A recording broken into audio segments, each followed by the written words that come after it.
हाय, मैं हूँ कैरा Los Angeles से। प्लीज लाइक और सब्सक्राइब करें एमएसए को। मैं रहती थी अपनी सिंगल मॉम के साथ जो ए लिस्ट सेलिब्रिटीज के लिए स्टाइलिस्ट थी। उनका काम बहुत अच्छा लगता था और एक दिन उनके कदमों पे चलने का इरादा था। तो जब मैं 17 साल की हुई तो मूवी सेट्स पर उनको असिस्ट करने लगी और वहाँ मैं मिली जेक से पहली बार। वहाँ पर वो एक सेट बिल्डर था और कभी बात तो नहीं करी पर मुझे बहुत क्यूट लगता था।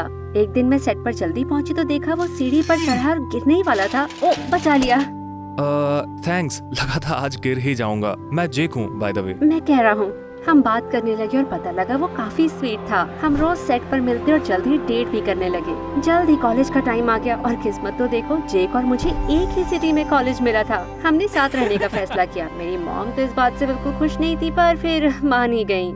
शुरुआत में तो सब ठीक था लेकिन जल्द ही चीजें बिगड़ने लगी थी। शुरुआत छोटी मोटी बातों से हुई, जैसे जेक का बिल न भरना या देर रात तक बाहर रहना। वो चाहता था मेरी मॉम उसके बिजनेस के लिए पैसे दे। मुझे यकीन है उन्हें अपनी बेटी के फ्यूचर को सिक्योर करने में प्रॉब्लम नहीं होगी। क्या तुम नहीं चाहती कि मैं तरक्की करूं? बिल्कुल चाहती हूँ, इससे ज्यादा अच्छा क्या होगा।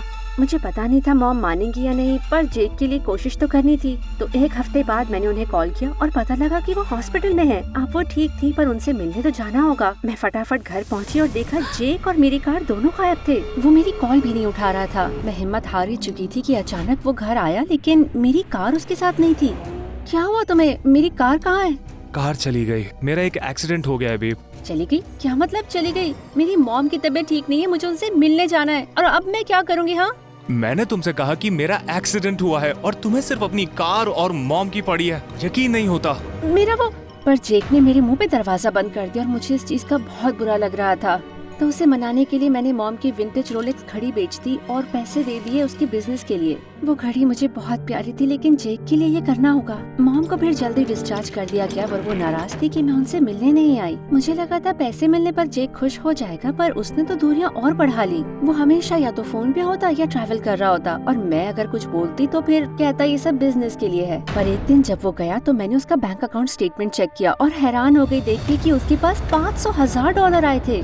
क्या कर रही हो तुम? ये सब क्या है जेक? ये पैसा कहाँ से आया? पहले बताना चाहता था पर इतना बिजी हो गया था। मैंने लॉटरी जीती है ना अमेजिंग? एक लॉटरी? कब? कैसे? तुमने पैसे दिए, मैंने टिकट्स खरीदे, पैसे जीते, ब्ला ब्ला ब्ला। पॉइंट ये है कि अब मैं अमीर हूँ। मुझे यकीन नहीं हो रहा था इस पर। मैंने अपनी घड़ी बेचकर तुम्हें पैसे लाके दिए एक लॉटरी टिकट के लिए। तुम ऐसा कैसे कर सकते हो? तुम्हें मुझसे पूछना चाहिए था।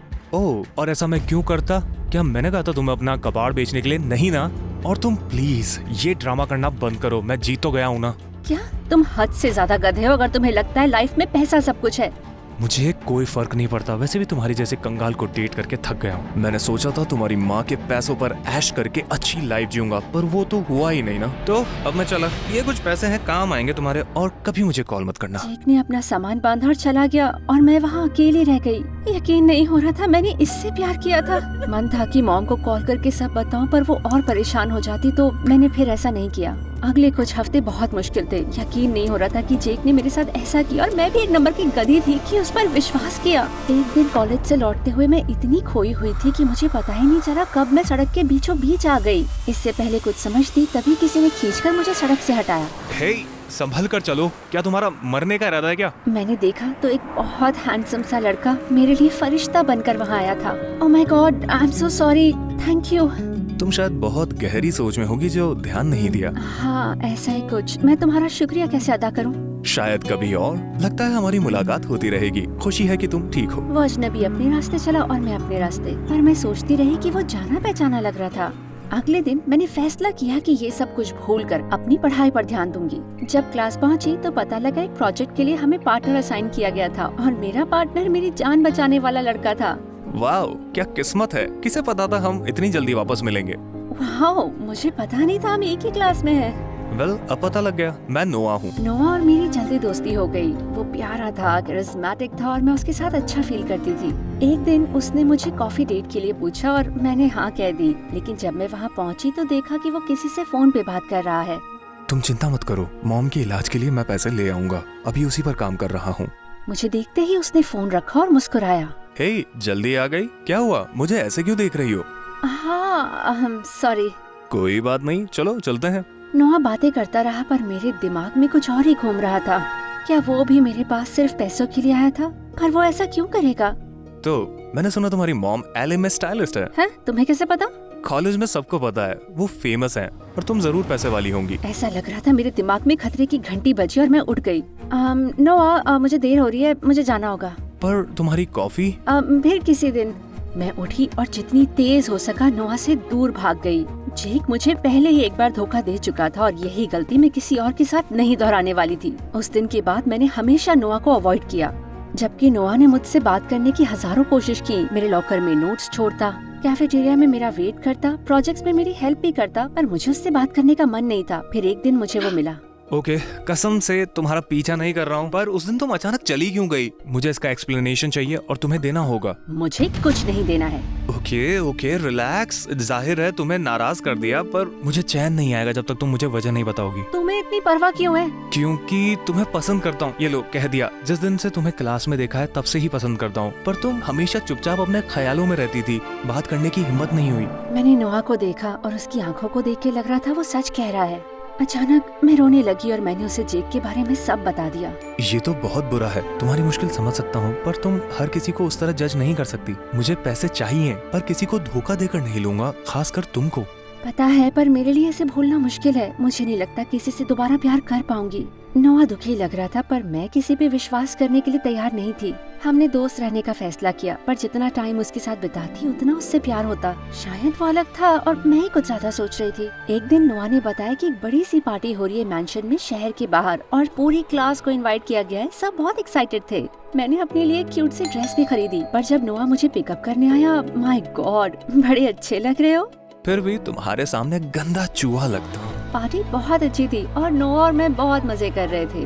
फिर वो हमारे लिए ड्रिंक्स लेने गया कि तभी किसी ने मेरे कंधे पर आकर टैप किया। मैंने पलटकर देखा तो वो जेक था।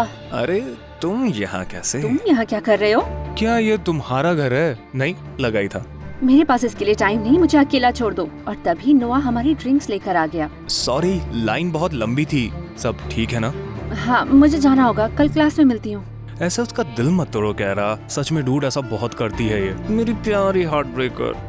अचानक मुझे गुस्सा आ गया और मैंने जेक को खींच के तमाचा मार दिया। मुझे छूना मत, तुम एक घटिया आदमी हो जेक, मुझसे दूर रहना, समझे? अगले कुछ दिन मेरी क्लासेस जाने की हिम्मत ही नहीं हुई।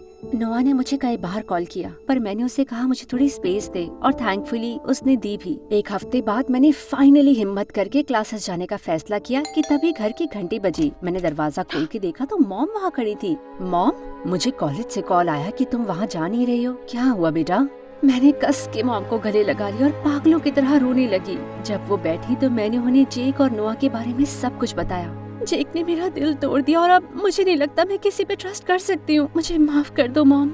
ओह स्वीटी, दुखी मत हो। जेक तुम्हारे लायक था ही नहीं, पर इसका मतलब ये नहीं कि प्यार से भरोसा उठ जाए। तुम बस अपने दिल की सुनो। मॉम ने रात भर मुझे गले लगाकर हिम्मत दी। अगले दिन मुझे अच्छा लग रहा था तो मैं क्लासेस के लिए निकली, पर वहाँ पहुँची तो किसी ने मेरा रास्ता रोक लिया। जेक, तुम मेरा पीछा कर रहे हो क्या? अगर तुमसे इसी तरह से बात करने को मिलेगी तो हाँ, मुझे माफ कर दो। मैं गधा था, तुम्हारे साथ मैंने गलत किया, पर मेरी बात तो सुन लो प्लीज एक बार। जेक ने मुझे बताया कि उसने सारा पैसा जुए में उड़ा दिया और अब वो कंगाल था। वो क्लासेस में भी फेल हो चुका था और उसे तो निकालने भी वाले थे। जानता हूँ तुमने ध्यान रखने को कहा था, पर मैं ही गधा हूँ जो तुम्हारी बात नहीं सुनी। पर कह रहा हूँ मुझे पैसे चाहिए, मैं मुसीबत में हूँ। लगता है ये तुम्हारी प्रॉब्लम है। और तुम्हारी हिम्मत कैसी हुई कि मेरे पास आकर मुझसे पैसे मांगो? धोखा दिया था तुमने मुझे। सोच लो कह रहा, तुम जानती हो मैं स्मार्ट हूँ, मुझसे पंगे लेने की कोशिश मत करना। जो उखाड़ना है उखाड़ लो, पर इससे पहले कि मैं हिलती उसने मुझे कस के पकड़ा। हे, प्रॉब्लम क्या है तुम्हारी? जाने दो मुझे। अगले ही पल मैंने देखा नोआ वहाँ तेजी से आ रहा है। उसने जेक को पकड़ा और धक्का देके नीचे गिरा दिया। उसने कहा उसे अकेला छोड़ दो। तुम फिर से ये कह रहा और मेरे बीच की बात है। मैं देखती हूँ नोआ। मेरी बात बहुत ध्यान से सुनो जेक, अगर मुझे अकेला नहीं छोड़ा तो मैं तुम्हारे ऊपर स्टॉकिंग का केस कर दूंगी। और मेरी मॉम को तो तुम जानते ही हो ना, बहुत पहुँच है उनकी। वो चाहे तो तुम्हें लंबे समय के लिए जेल में डाल सकती हैं। समझ रहे हो ना क्या कह रही हूँ? पर हमें साथ होना चाहिए जैसे हम पहले थे। एग्जैक्टली, पहले थे। और मुझे अपनी गलती दोहराने का कोई शौक नहीं। अब मुझे अकेला छोड़ो वरना जीना हराम कर दूंगी। ये सुनकर उसकी शक्ल लाल पड़ गई और वहाँ से तुरंत निकल गया। वेल, काफी इंटेंस था ये। सॉरी, तुम मेरी मैस में इन्वॉल्व हो गए फिर से। क्या कह सकता हूँ, मैस पसंद है मुझे। नहीं नोआ, मुझे तुम्हारी फीलिंग्स का ध्यान रखना चाहिए था। अपनी पास्ट की गलतियों को मैंने तुम पर थोपा और ये सही नहीं था। और तुम्हारे अतीत की परवाह नहीं है मुझे, पर तुम्हारे फ्यूचर में जरूर रहना चाहूंगा। शायद तुम मुझे एक चांस दे सकती हो। वादा करता हूँ लॉटरी पर पैसे नहीं उड़ाऊंगा। हाँ हाँ, अच्छा मजाक है।